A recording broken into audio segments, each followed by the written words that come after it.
एक बहुत ऊंची मीनार थी और एक आदमी घुमावदार सीढ़ियों वाली इस मीनार के अंदर एक के बाद एक सीढ़ी को पार करता हुआ ऊपर जा रहा था। जब वो देखता मंजिल नहीं मिल रही थी। अंत क्या है? 99 सीढ़ियां चढ़ गया। सोचा मुझे मंजिल नहीं मिलेगी, वापस आ गया। जो ही नीचे आया सफलता की देवी प्रकट हुई और उसने कहा अरे मेरे बालक, मैं 100वीं सीढ़ी पर खड़ी हुई थी, तुम्हारे लिए इंतजार कर रही थी, अपने हाथ में हार लिए हुए तुम्हारे लिए। तुम हार गए और मेरा हार भी बेकार गया।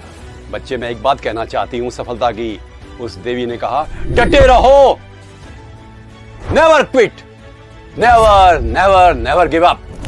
और वो अंदर ध्यान हो गई। रहने पर हम लोग कुछ काम शुरू करते हैं, बीच में छोड़ देते हैं।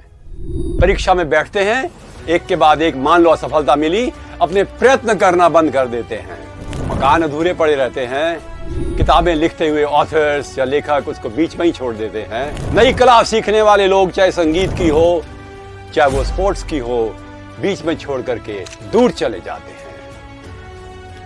ये नहीं होना चाहिए। जिस काम को हाथ में ले उसको पूरा करना चाहिए। ऐसा होता क्यों है? हमारी इच्छा शक्ति की कमी, आत्मविश्वास की कमी, साधनों की कमी, भविष्य की सफलता का एक रूप नहीं सामने आता।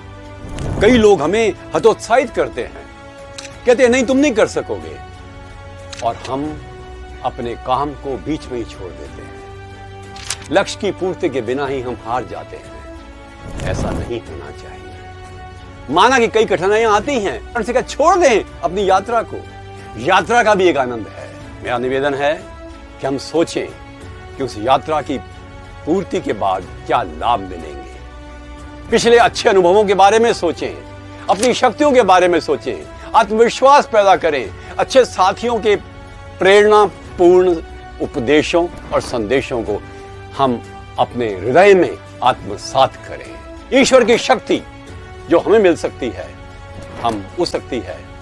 हम उसका पूरा उपयोग करके आगे बढ़ते चले जाएं।